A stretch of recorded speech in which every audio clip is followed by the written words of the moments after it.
बेहतरीन makeup artist के लिए एक प्रतियोगिता का आयोजन हुआ। आखिर में वहाँ के 2 प्रतियोगी फाइनल में पहुँचे। मेकअप इंडस्ट्री की महान हस्ती मिस हो और एक मध्यम आयु का व्यक्ति। फाइनल एक दिन आयोजित हुआ। इसमें मॉडल्स का लुक अपनी कल्पना से बनाना था, इसलिए मध्यम आयु के व्यक्ति ने प्रसिद्ध मॉडल मिस बिग को अपनी पार्टनर चुना, लेकिन दुर्भाग्य से उसे पहले ही मिस ओ ने चुन लिया था। मैंने मिस बिग को चुन लिया। मिस बिग ने उसे लिमिटेड एडिशन ड्रेस के लिए चुना था। उस व्यक्ति को अपना लक्ष्य बदलना पड़ा। आखिर उसने पुरुष मॉडल को चुनने का निर्णय लिया। यह विज्ञापन के लिए नहीं है, एक मैगजीन के लिए है। आपको एक महिला मॉडल चुननी चाहिए, लेकिन उस व्यक्ति को खुद पर विश्वास था। इन 2 दिनों में उसने कई संभावित विकल्प अपनाए। बोल्ड आई शैडो डिजाइन निश्चित मिस ओ को नजर में लाएगी। हालांकि मिस ओ ने मिस बिग को लिया है, उसकी डिजाइन की उपेक्षा नहीं की जा सकती। आखिर फाइनल आया। मिस ओ ने अपना मेकअप खुद ही किया। उसकी तकनीक शानदार है कि फाउंडेशन और आई शैडो सब बेहतरीन है, यहाँ तक कि यह मॉडल के हर आई लैश में दिखता है।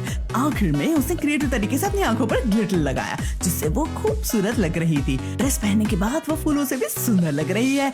दूसरे लुक में मिस ओ ने डार्क बेस मेकअप लगाया, जो कि मॉडल पर जम नहीं रहा था, लेकिन डार्क बेस पर उसने अपने लुक को हाईलाइट करने के लिए गोल्ड फॉइल इस्तेमाल किया। यह बदलाव अच्छा लग रहा था। लिपस्टिक लगाने पर मॉडल सुंदर दिख रही थी। दूसरी तरफ दृश्य पूरी तरह अलग है। मिस ओ की क्लासिक स्टाइल की तुलना में उस व्यक्ति का मेकअप बड़ा ही शानदार था। उसने एसेंस को पेंट के साथ मिलाया और उसे आई शैडो की तरह लगाया। उसके सहयोगियों को चिंता हुई, लेकिन जब दूसरा लुक पूरा हुआ वे सब चौंक गए। आखिर उस व्यक्ति ने अपने लुक से प्रतियोगिता जीती। वो फिर इस कारण से प्रसिद्ध हुआ। उसके ग्राहक बढ़ते गए।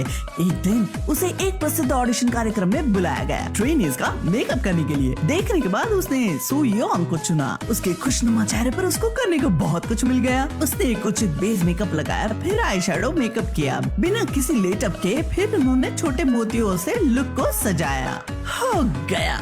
सू योंग को मेकअप के कारण सुंदर बनने से दूसरे प्रतियोगी उससे ईर्ष्या करने लगे। फिर भी सू योंग को यह लुक पसंद नहीं था। सर, क्या आप इसे बदल सकते हैं? ये ऐसा हुआ जैसे उसने सोचा कि उसका मेकअप बहुत सुंदर है, कि वह जैसी है वैसी नहीं दिख रही है। मिस्टर चा को यह अच्छा नहीं लगा और महसूस किया कि वह उनके काम को चुनौती दे रही है। उन्होंने सीन पर मना कर दिया। सू योंग को कोई लेना देना नहीं था, लेकिन खुद ही अपना मेकअप बदल दिया। वह खुश थी कि वह ऐसी बन गई जैसे वो है। मिस्टर चा को गुस्सा आया और सू योंग को गुस्से में कहा कि वो प्रतियोगिता में फेल होगी। फिर भी सू योंग को अधिक नंबर मिले और उसका नाम रोशन हुआ। लेकिन दुर्भाग्य से जिस कंपनी ने उसने साइन अप किया था उसके साथ कुछ गलत हुआ। कंपनी ने इसके लिए उसे जिम्मेदार ठहराया। उसकी प्रतिष्ठा को धक्का लगा और एक आइडल के रूप में शुरुआत करने वह असफल रही। वह तनाव में आ गई और सोच नहीं रहा था कि क्या करे। संयोग से वो मिस्टर चा की कंपनी में काम करने को तैयार थी। नहीं, बिल्कुल नहीं, तुम मुझे पसंद नहीं हो। फिर भी सू योंग की तकनीक के कारण मिस्टर चा ने उसे ले लिया। आगे चलकर वे एक दूसरे से प्यार करने लगे। सू योंग उसे अपनी माँ से मिलाने ले गई। मिस्टर चा को आश्चर्य हुआ। मिस, क्या मैं आपका मेकअप कर सकता हूँ? उन्हें नहीं लगा कि उन्हें उसकी जरूरत है, लेकिन उनकी बेटी ने कहा आदमी कुछ खास है। उनके मेकअप के बदलने के बाद वे 10 साल छोटी लग रही थी, क्योंकि मिस्टर चा एक मेकअप मास्टर है जो कि मेकअप के प्रति संवेदनशील है। जब मेकअप में कुछ गलत हो जाता है तो उनको बहुत बुरा लगता है। वे एक लग्जरी सैलून चलाते हैं। कुछ दिनों बाद उन्होंने सू योंग को डेट करना शुरू कर दिया। वे इस समय शिखर पर है, लेकिन एक बुरी खबर ने उन्हें हिला दिया कि उनके प्रतिद्वंदी ने मौका देकर उन्हें दिवालिया करने की तैयारी कर ली है। उनका एकमात्र सैलून पर कब्जा करके क्या वे व्यापार फिर शुरू कर सकते हैं? जब एक दिन वे स्टोर को आगे से देख रहे थे, उसकी आदत नजर आई। माफ करना, तुम अपने प्रेमी से नाता तोड़ने के लिए इस तरह का मेकअप नहीं कर सकती। लड़की उसे नहीं जानती थी और उसे सोचा कि वह पागल है। तुम्हें क्या मतलब है? जब उसे लगता है कि उसने सुंदरता को खो दिया तो क्या उसे पछतावा होगा? बात में दम है। मिस्टर चा उसे कमरे में ले गए और उसका मेकअप बदल दिया। एकदम नए मेकअप से एक नई लिपस्टिक। जाओ अपने प्रेमी से मिलो और उस पर कहर ढाओ। लड़की को आश्चर्य हुआ कि वह तो मेकअप के मामले में गुरु है। इसके बाद मिस्टर चा उस क्षेत्र में प्रसिद्ध हो गए।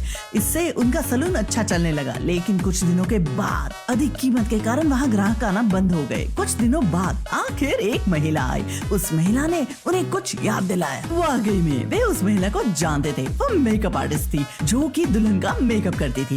एक आदमी यह कहता हुआ आया कि उसकी पत्नी पूरी जिंदगी ही दूसरों का मेकअप करती आ रही है, जबकि उसे खुद दुल्हन बनने का सौभाग्य प्राप्त नहीं हुआ है। कुछ दिनों पहले पता चला है कि इसे कैंसर है। अपने अंतिम दिनों में उसने मिस्टर चा से उसका मेकअप करने को कहा ताकि वे शादी कर सके। मिस्टर चा को ये बात छू गई और उन्होंने बिना किसी पैसे के मेकअप करने का निर्णय लिया। महिला का चेहरा पीला था, इसलिए उन्होंने उसके चेहरे पर चमकदार रंग लगाया। उसके अच्छे लुक के लिए उसे आई शेडो और लिपस्टिक की भी जरूरत थी। जब यह हो गया, वह महिला सुंदर हो गई। हर कोई मुस्कुरा रहा था। यह वो चीज है जो लोगों को खास बनाती है, चाहे आप इसे कुछ न समझते हो, लेकिन यह कुछ लोगों को खुशी दे सकता है। जब वे चले गए, मिस्टर चा ने कीमत कम कर दी। उन्हें आशा थी कि हर कोई मेकअप का आनंद लेगा और एक अच्छी जिंदगी जिएगा। कुछ दिनों में सैलून भर गया। मिस्टर चा का मेकअप बिजनेस फिर से शुरू हो गया।